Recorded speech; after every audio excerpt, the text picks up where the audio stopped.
5 Tips How to Make Money Work for You. As human beings, we all have unique interests, anxieties, and aspirations that influence the way we think and react to money.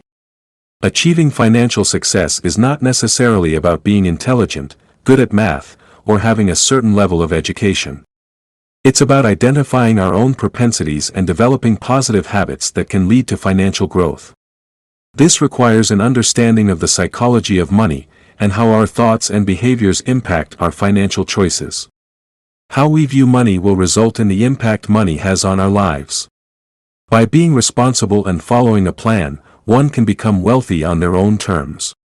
Here are 5 key takeaways from the psychology of money that can help us achieve financial success. But before we start, do subscribe to our channel for more wealth-making videos in the days to come.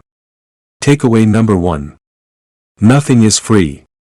Everything has a cost, and successful investment comes with its own set of costs, just like any other valuable endeavor.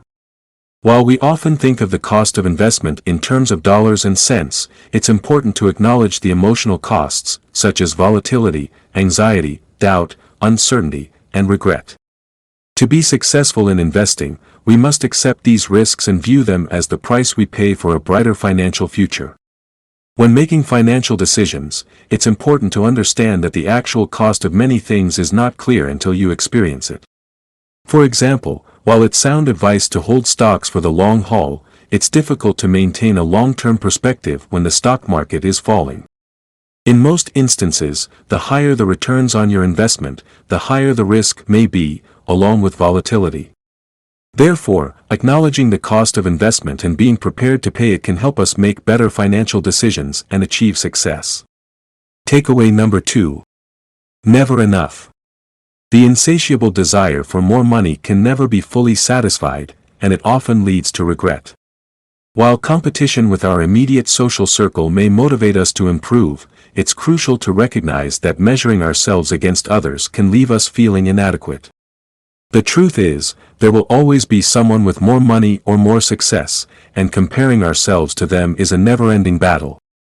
Consider John, a skilled doctor who earns $500,000 a year. He's happy with his financial success until he meets Adam, the CEO of a major public firm who earns $10 million annually.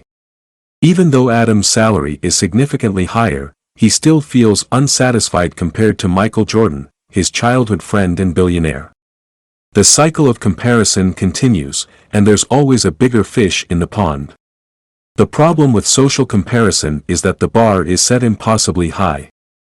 To truly win, we must give up and accept that we may have enough, even if it's less than others.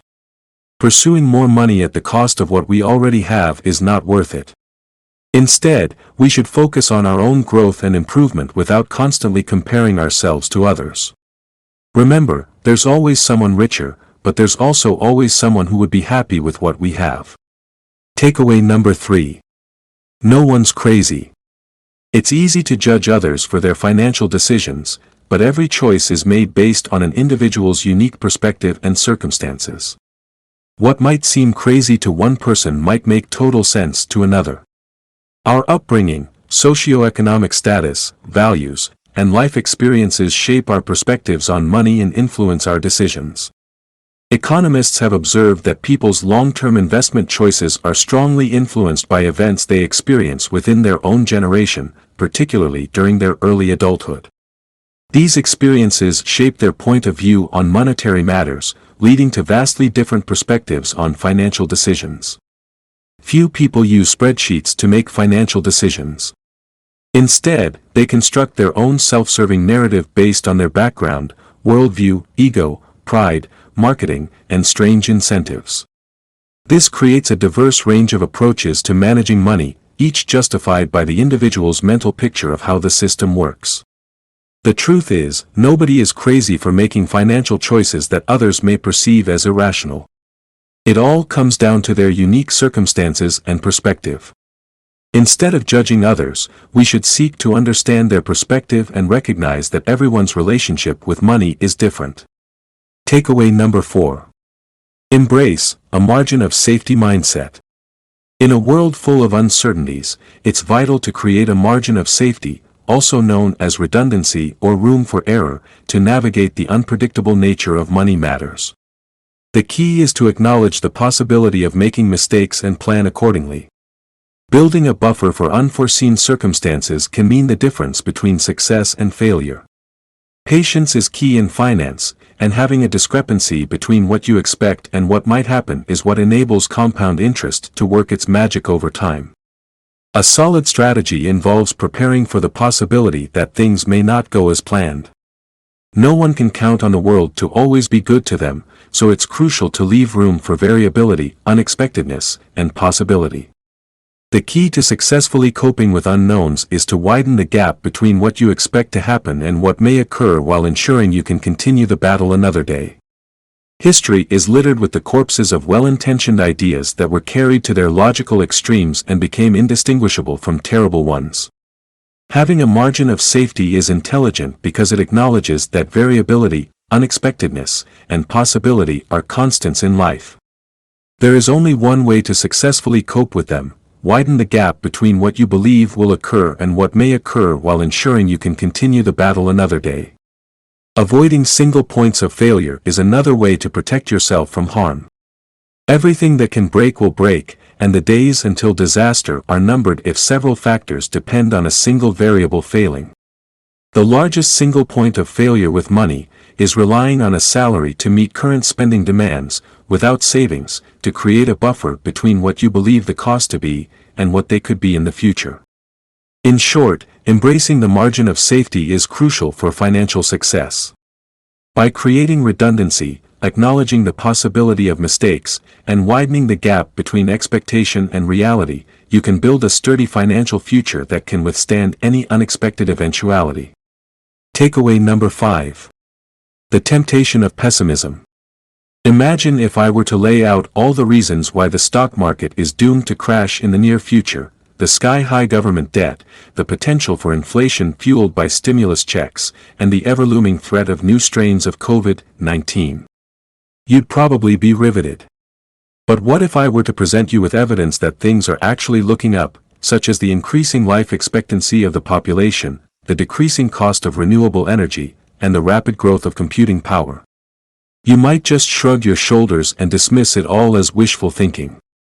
So why is it that pessimists always seem so clever while optimists come off as naive? According to Daniel Kahneman, author of Thinking, Fast and Slow, losses hold more weight than gains when we compare the two directly. This bias is hardwired into us from an evolutionary standpoint, as organisms that prioritize risk over opportunities tend to have higher rates of survival and reproduction. But there's another reason why we tend to pay more attention to pessimists than optimists. Setbacks and tragedies often happen suddenly, while progress tends to occur over much longer time spans. As a result, it's easier to spin a dramatic and compelling story about the former, while painting an optimistic picture of the future requires a broader perspective that can be hazier and less dramatic. So how can we learn to strike a balance between the two?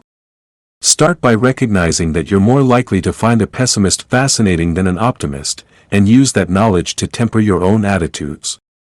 Instead of trying to predict disasters, prepare yourself both emotionally and financially to weather whatever may come. And always be wary of investment advice that promises the moon while downplaying the risks. Remember, envy is the deadliest of sins, and it's never wise to gamble with what you have in exchange for something you don't. By considering different points of view and planning for the unexpected, you'll be better equipped to navigate the ups and downs of the stock market and beyond. For more tips on managing your finances, do subscribe to our channel and we will see you in the next video.